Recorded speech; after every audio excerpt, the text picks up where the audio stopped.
Good morning students. तो स्वागत है आपका अपने मॉस और एसएम की ऑनलाइन क्लासेस में।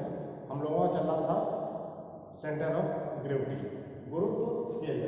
ये हम लोगों का कल टॉपिक पढ़ा हुआ था हमने सेंटर ऑफ ग्रेविटी का। कल मैंने आपको सारे फॉर्मूले नोट करा दिए थे। आज हम लोगों को क्या करना है, उसका न्यूमेरिकल देखना है। न्यूमेरिकल में आप लोगों को पहले ही बताया है कि कैलकुलेटर की रिक्वायरमेंट पड़ेगी। कैलकुलेटर आप साथ में लेकर बैठें, कैलकुलेटर आप साथ में लेकर बैठें, क्योंकि मैं आपको केवल और केवल तरीका बताऊंगा और आपको खुद करना होगा। मैं केवल और केवल आपको तरीका बता सकता हूं कि कैसे सॉल्व करना है।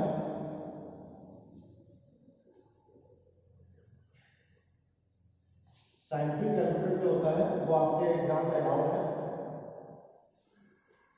तो आप उसको जब तक लेके नहीं रहेंगे तब तक आपको समझ में नहीं आएगा कैसे इसका इस्तेमाल करना है।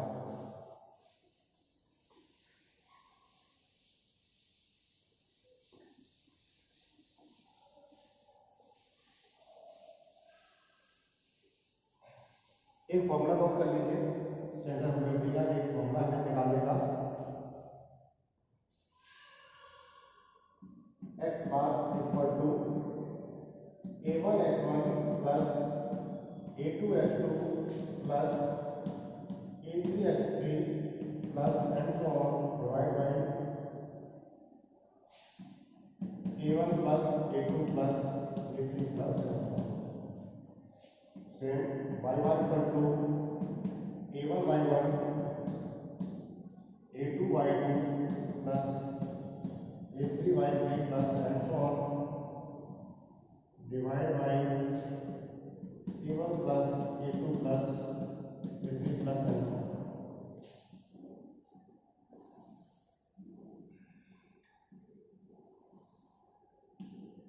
सिर्फ आपको ये दो फॉर्मूले याद रखने हैं इस चैप्टर में, और कोई फॉर्मूला नहीं है। ये only for 2D, for 2D। 2D यानी कि वृत्त है, त्रिभुज है, आपका आयत है, वर्ग है, और जो भी हमने आपको आकृतियां बताई थी, ठीक है, समकोण त्रिभुज है, ये सारी 2D में आती है। तो 2D के लिए आपको ये वाला फॉर्मूला लगाना है। 3D के लिए क्या होगा, यहाँ पर A1 की जगह, यहाँ पर जो एरिया है, एरिया की जगह क्या आ जाएगा, आयतन। तो यहाँ पर ये 2D में एरिया लगेगा और 3D में यहाँ पर आ जाएगा आयतन।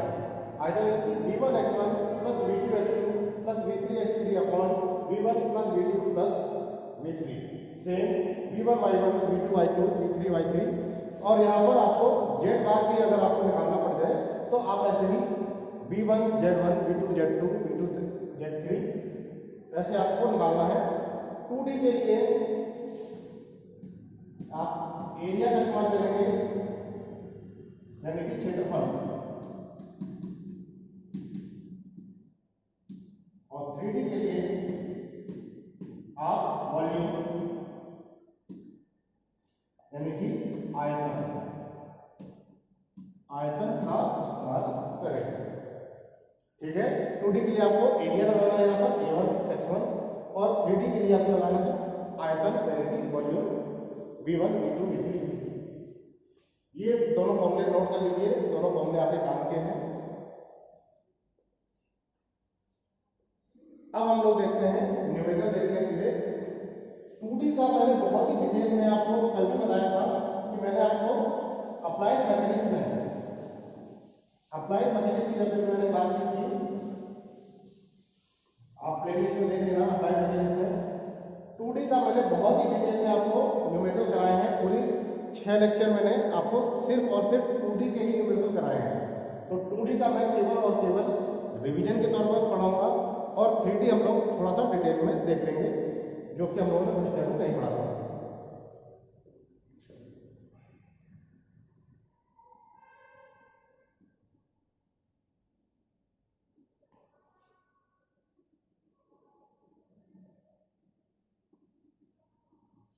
फॉर एग्जाम्पल ये एल सेक्शन है, 100 mm,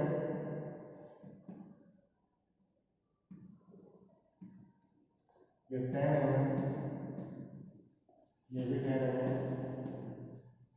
ये फॉर एग्जाम्पल 60 mm। ये देखिए, ये डायग्राम आपको बनकर आएगा जब भी आपसे गुरुत्व केंद्र वगैरह पूछा जाएगा, तो ये डायग्राम आपको बनकर आएगा। इसकी कोई दिक्कत नहीं है कि डायग्राम कैसे बनाना है, कैसे नहीं बनाना है, डायग्राम हमेशा आपका बनकर आएगा। अब करना क्या है, पहला काम, इस कोई भी अननोन बॉडी को, ये अननोन बॉडी है जिसका मुझे सेंटर ऑफ ग्रेविटी पता नहीं है, वह बॉडी जिसका सेंटर ऑफ ग्रेविटी पता नहीं है, जो मैंने फॉर्मूले में नोट नहीं कराया है, वह हमारे लिए एक अननोन बॉडी है। अननोन बॉडी को नोन बॉडी में कन्वर्ट करना है, यानी कि अज्ञात फिगर को ज्ञात फिगर में कन्वर्ट करना है, पहला काम। अब क्या होता है, ज्ञात फिगर, जैसे एक आयत ये है और एक आयत ये है, इसको आपको दो पार्ट में डिवाइड करना है। पहला पार्ट ऐसे हो सकता है, देखिए जरा, डिवाइडेशन जो होता है वो ऐसे कर सकते हैं आप,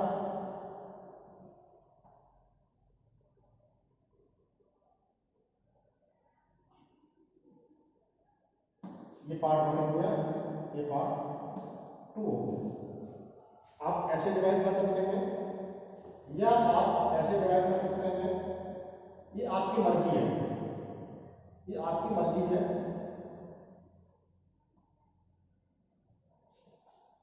ये पार्ट 1 हो गया, ये पार्ट 2 हो गया। देख लीजिए दोनों में क्या अंतर है।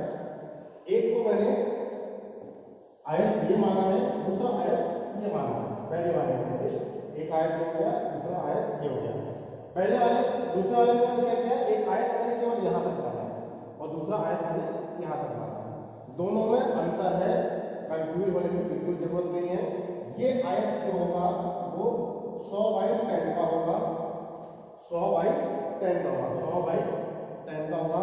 और ये जो दूसरा आयत है वो 60 का नहीं होगा, वो कितने का, 10 को माइनस कर देना है, ऐसे ऐसे मैंने कट किया है, तो 10 यानी कि हो जाएगा 50/10 का होगा। बस यहीं पर अंतर होता है। बच्चों से गलती कहाँ पर होती है कि ये इसको लेते हैं 100/10 और इसको लेते हैं 60/10, वहीं पर गलत हो जाता है, वहीं पर गलती हो जाती है।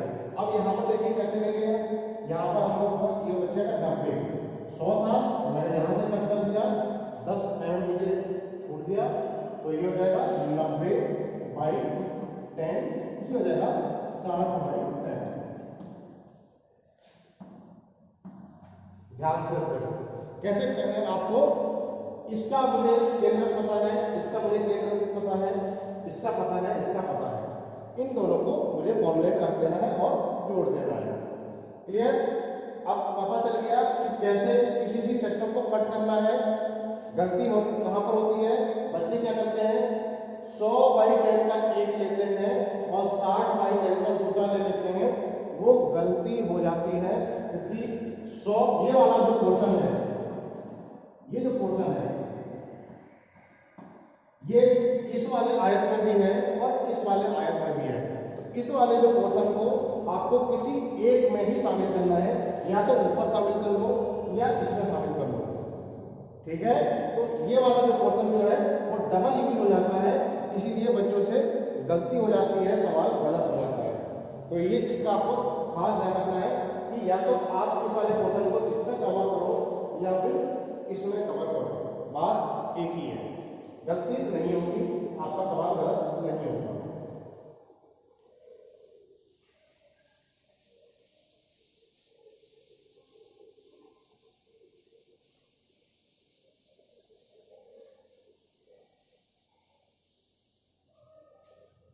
चलिए A1 यानी कि एरिया 1, अभी मैंने किसको माना है, 1 इसको माना है, यानी कि ऐसे मैंने कर दिया है। आप कैसे भी कर सकते हैं, आपकी मर्जी है। अभी मैंने इसको कट इस तरह किया है, लाइक दिस। क्लियर? तो ये हो जाएगा मेरा 50 एरिया 1 इसको माना है, 2 इसको माना है, तो 1 क्या हो जाएगा 100/10, 100 इंटू 10 इक्वल टू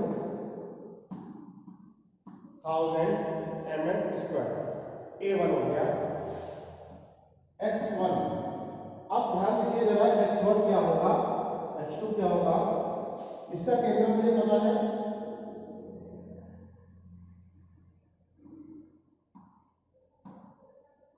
यहां कहीं होगा, केंद्र पर निकल के बड़ा हिसाब से।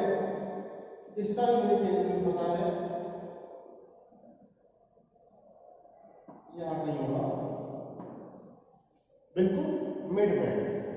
x1 क्या होगा, 0,0 से जीवन की क्षैतिज दूरी x1 कहलाएगी। ठीक है, क्या मैंने बताया, 0,0 से जीवन की क्षैतिज दूरी x1 कहलाएगी। ये है मेरा x1।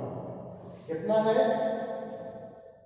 10 का आधा यानी कि 10/2 5 mm। x1 हो गया। y1 क्या होगा, 0,0 से जीवन की ऊर्ध्वाधर दूरी, ये जो दूरी है ये कहलाएगी मेरी y1। y1 क्या कहलाएगी मेरी, 0,0 से जीवन की ऊर्ध्वाधर दूरी y1 कहलाएगी। यानी कि ये टोटल 100 है, तो 100 का आधा हो जाएगा 50 है।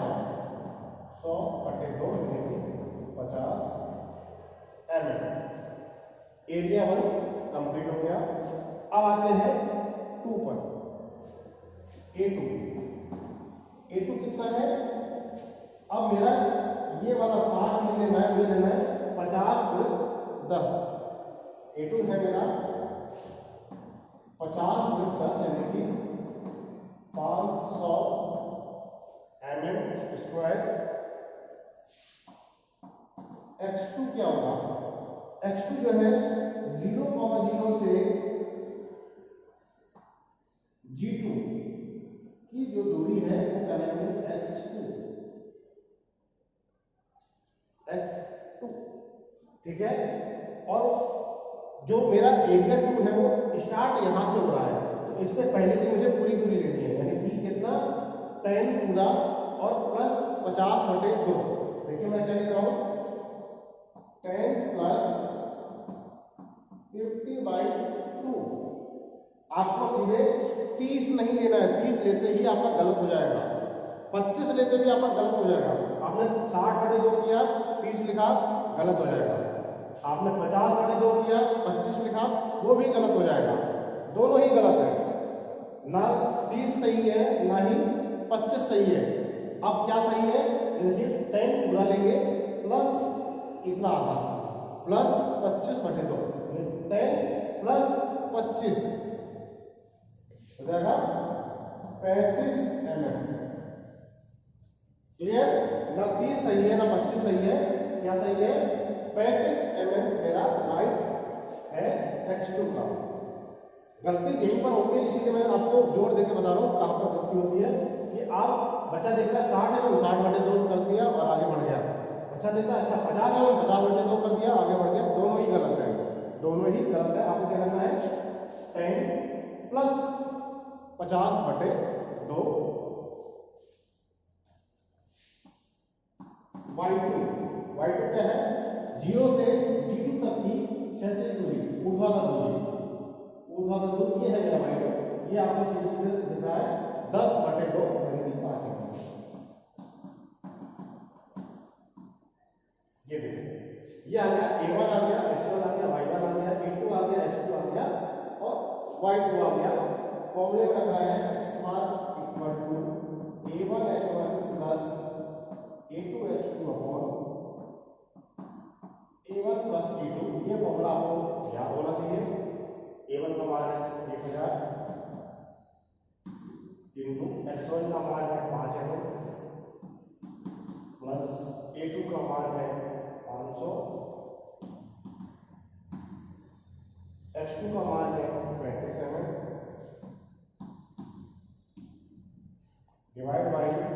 A1 प्लस A2 यानी कि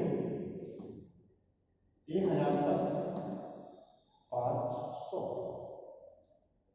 ठीक है, y1 equal to A1 y1 plus A2 y2 divide by A1 plus A2। A1 का मान है 1000, y1 50 plus A2 500,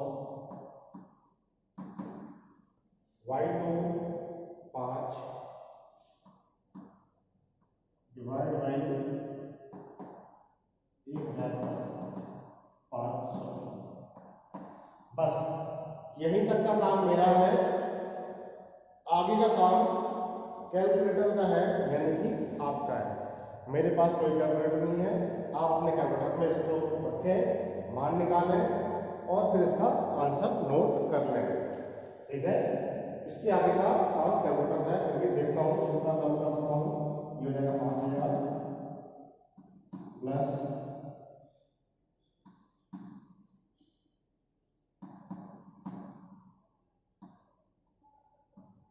divide by 1500,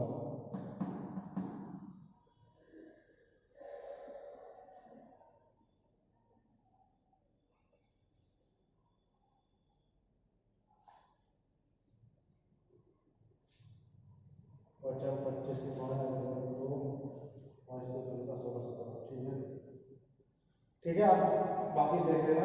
ये हो जाएगा 5 1 2 3।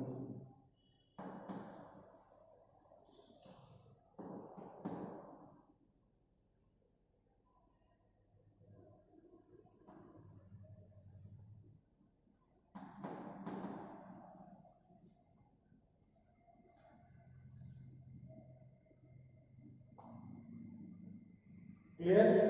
तो ये हमारा बाकी का देख लेना कैसे करना है। कैलकुलेटर से आप इस्तेमाल करके इसको सॉल्व कर लेना। ठीक है, जो भी एक्स बार आएगा वो यहाँ से आप कैलकुलेट करके एक्स बार कट करेंगे, वाई बार आएगा यहीं से कैलकुलेट करके आप वाई बार कट करेंगे और आपका मान आ जाएगा एक्स बार कॉमा वाई बार, यानी कि केंद्रक आपका निकल कर आ गया, सेंटर ऑफ ग्रेविटी निकल कर आ गई। ये था मेरा एल सेक्शन।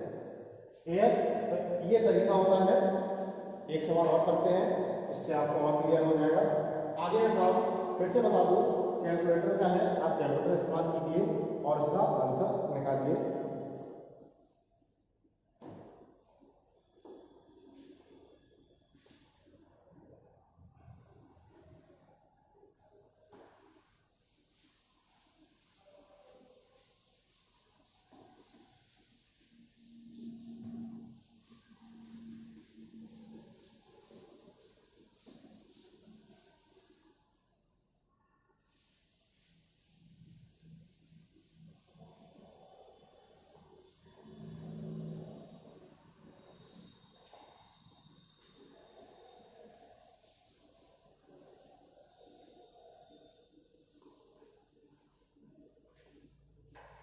एक और ले लेते हैं।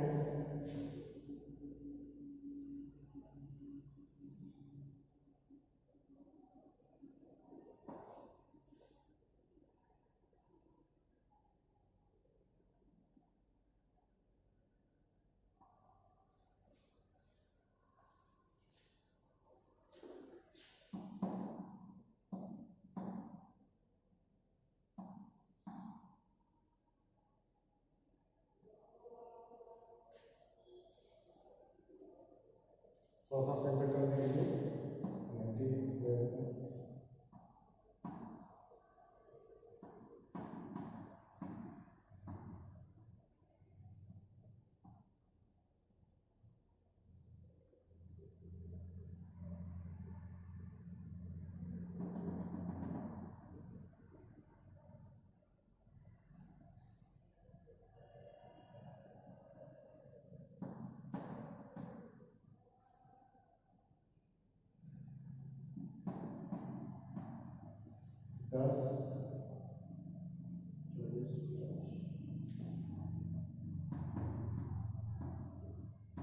अप्रोक्सीमेट वैल्यू ली है मैंने, मुझे कोई पता नहीं है, कोई कहीं से देख के नहीं बना रहा हूँ, ये अप्रॉक्सीमेट वैल्यू है, इसलिए कुछ भी हम लोग लिख सकते हैं। ये 10 हो गया, ये 10 हो गया, 10 20 और 20 40 और 20 हो जाएंगे 60 है, कुछ भी आ सकता है। अब यहाँ पर देखिए एक त्रिभुज में से मैंने एक हाफ सर्किल को कट कर दिया है, ठीक है, एक त्रिभुज में से मैंने एक हाफ सर्किल कट किया हुआ है।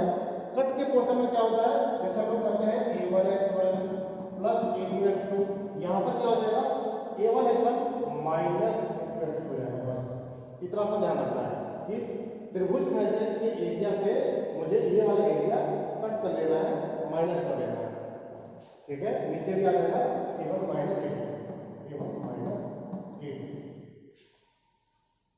देखते हैं क्या हो सकता है।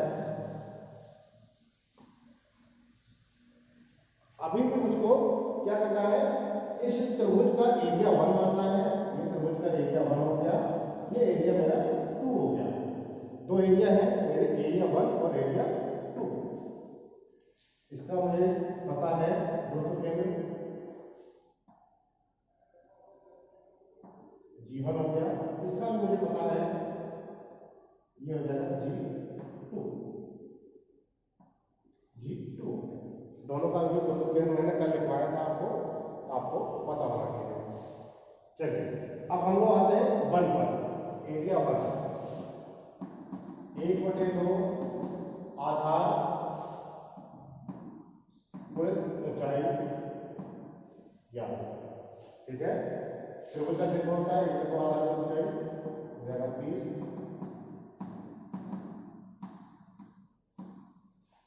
ये हो गया एरिया 1।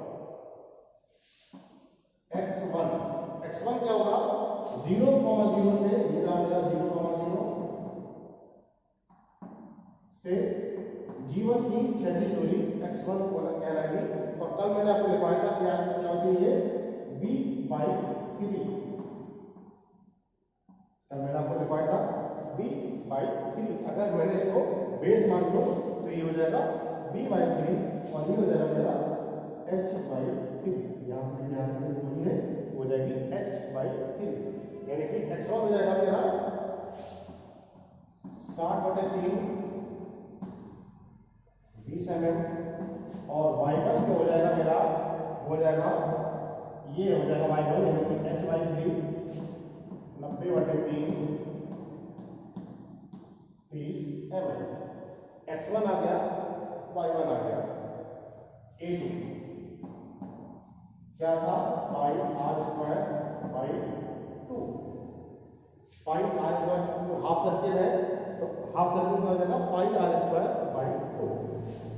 पाई का मान 3.14 रख देंगे इंटू r का मान है 20 का स्क्वायर बाई 2। एरिया इक्वल आ जाएगा। इसके बाद आएगा x2 कितना हो जाएगा, 10 पूरा लेंगे 10 प्लस r, ठीक है। ध्यान से देखिए, मैंने वहां पर लिखाया था r केवल लिखाया था, r इंटू इसका मान हो जाएगा क्या होता है 4r/3π। ये मैंने लिखाया था 4r/3π होता है। तो यहाँ पर क्या होगा 10 प्लस r, यानी कि x2 का मान है 10 पूरा प्लस r का मान है 20 30 है। y2 हो जाएगा मेरा 4r/3π, 4r का मान 20 अपॉन 3 इंटू y का मान 3.14। मान निकल जाएगा, क्या आएगा x1 a1x1 minus a2x2 upon a1 minus a2। y1 equal हो जाएगा a1y1 minus a2y2 divide by a1 minus a2, ठीक है। ये रहा मेरा a1 आ गया, ये a2 है, ये x1 है, y1 है, x2 है, y2 है। सबके मान पता है आपको, आपके मान रख देंगे सारे। a1 का मान है 2700, x1 का मान है 20,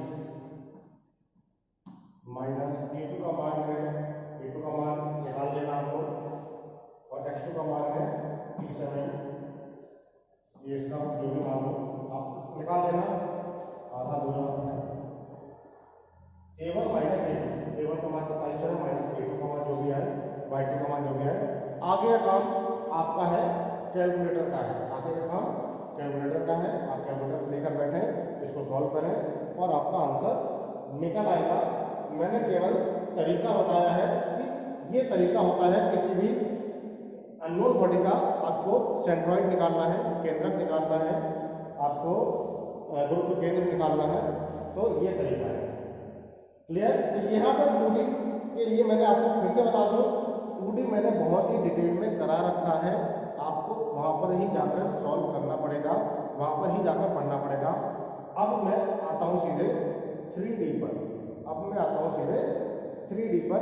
3D पर यानी कि आपको जो भी बेलन है और भी होते, शंकु होता है, गोला होता है, इसके हम लोग निकालते हैं गुरुत्व केंद्र। इसको रख रहा हूँ मैं।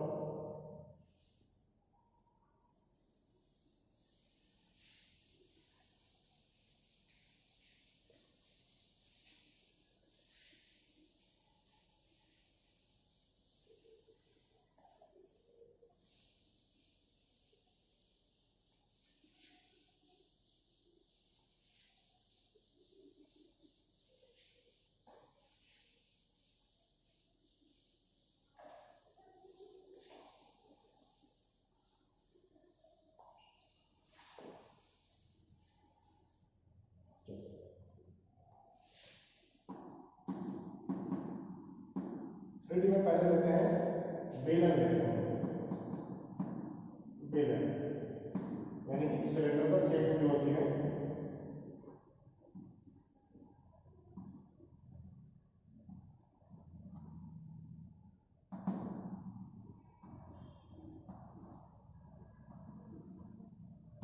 हाइट फॉर एग्जांपल h है और ये है रेडियस r। सर्किल नीचे है, सर्किल ऊपर है और हाइट h है। ठीक है, तो वॉल्यूम क्या हो जाएगा? Pi r square h, pi r square into h, ये इसका आयतन हो जाएगा। और इसका x bar comma y bar, x bar क्या हो जाएगा इसका r। यदि मैं इसको x और y नहीं मान लूँ, इसको z मान लेता हूँ, अगर इसको अगर मैं z मान लूँ, x bar comma y bar comma z बार, ये क्योंकि आयतन में लंबाई है, चौड़ाई है और ऊंचाई भी है, लंबाई चौड़ाई और ऊंचाई। इसका जो केंद्र बिंदु होगा यहाँ पे होगा, लंबाई चौड़ाई यहीं पर हो जाती है, ऊंचाई ये हो जाएगी, तो r comma h by 2, r comma h by 2, लंबाई चौड़ाई यहीं पर हो जाएगी और ऊंचाई h बाई 2। क्लियर? ये हो जाएगा मेरा बेलन का पाई आर स्क्वायर h, और इसका बिंदु अक्ष पर ही रहेगा।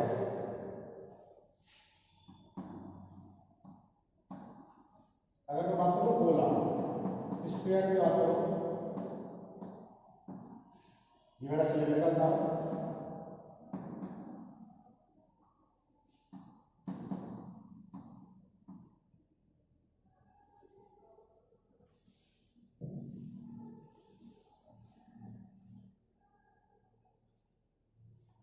स्क्वायर है,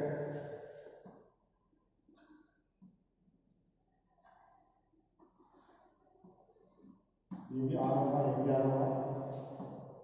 इसका आयतन क्या हो जाएगा? आयतन इसका होता है 4/3 pi r cube, 4/3 pi r cube. आयतन हो जाएगा 4/3 pi r cube, x bar comma y bar comma z bar r comma r comma r. ठीक है,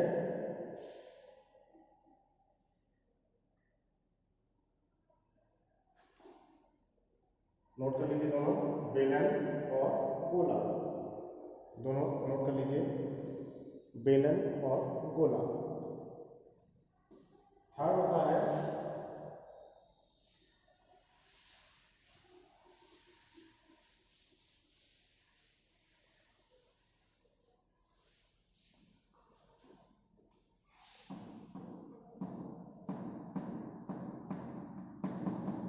अर्धगोला,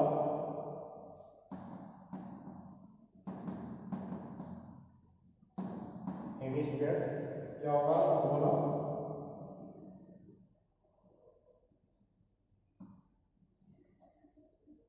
ऐसा हो जाएगा।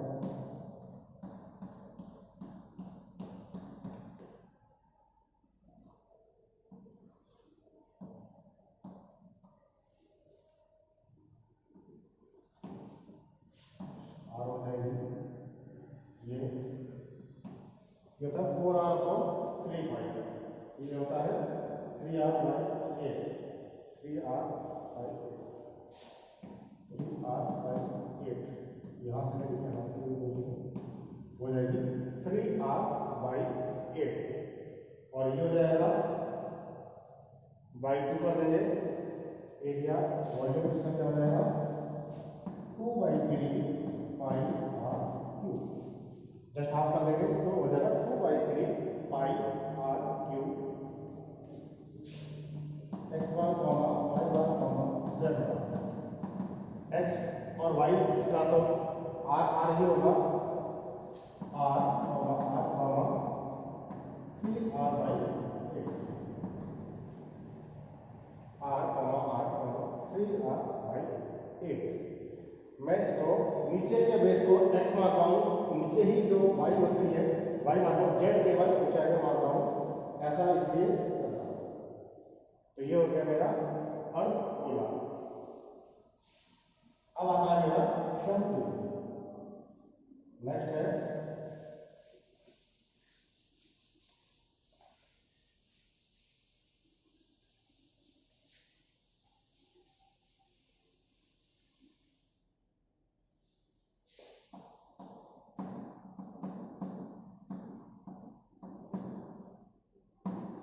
कोन।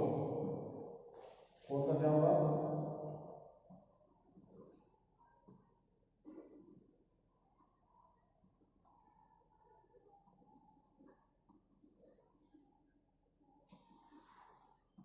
ये हो जाएगा h बाई 4। ये हाइट अगर मैं h मान लूँ r हो जाएगा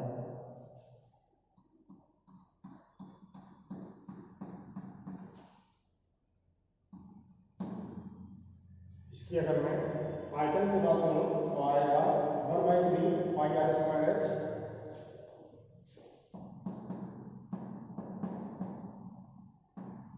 ये इसका आयतन हो जाएगा 1/3 पाई आर स्क्वायर h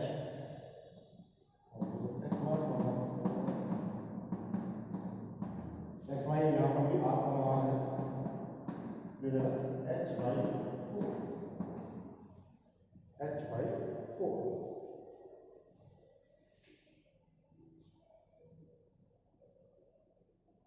इन्हीं चार पर ही आधारित आपका आएगा जो भी 3D में है, या तो बेलन आएगा या शंकु आ जाएगा या गोला होगा या अर्धगोला होगा।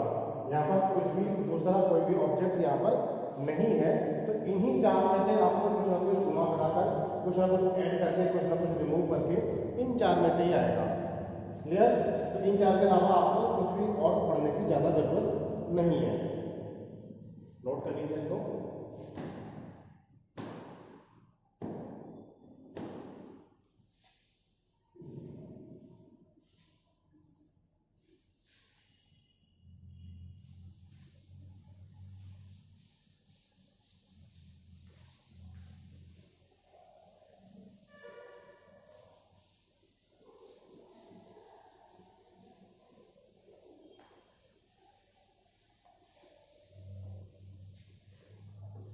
फॉर्मूला मैंने आपको बता ही दिया था, फिर से एक बार बता रहा हूँ।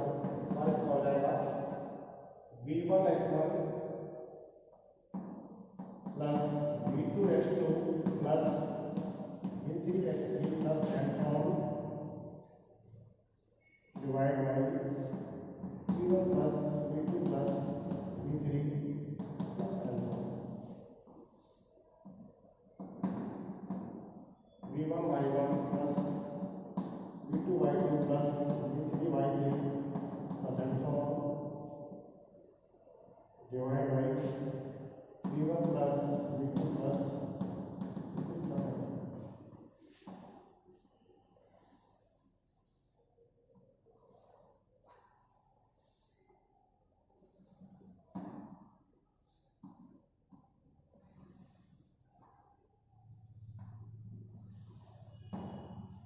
जेड बार का भी ऐसे हो जाएगा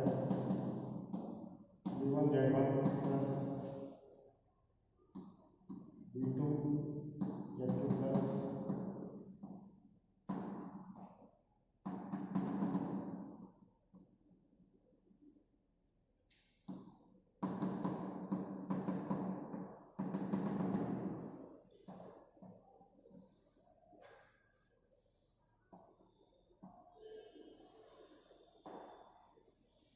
ये इसके 3 फॉर्मूले हैं।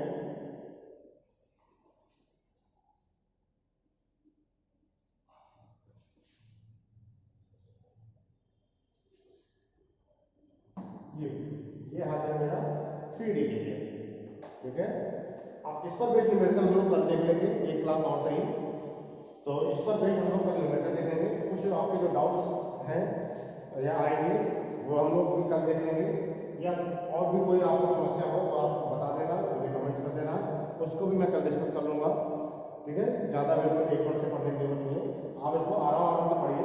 कल इस पर बेस्ड हम लोग न्यूमेरिकल देखेंगे, जब तो आपको हम लोग नेक्स्ट क्लास में कर लेंगे। अगली जब भी क्लास होगी ये क्लास हम लोग कुछ दिन और करेंगे, ठीक है। तो बस आज के लिए इतना ही, कल मिलते हैं जब इसके न्यूमेरिकल के साथ, और फिर जो भी होगा हम लोग कल देखेंगे। जैसा भी आप कमेंट्स करेंगे, जो भी समस्या आएगी आपको हम सॉल्व कराएंगे, ठीक है। आज के लिए इतना ही। Thank you so much.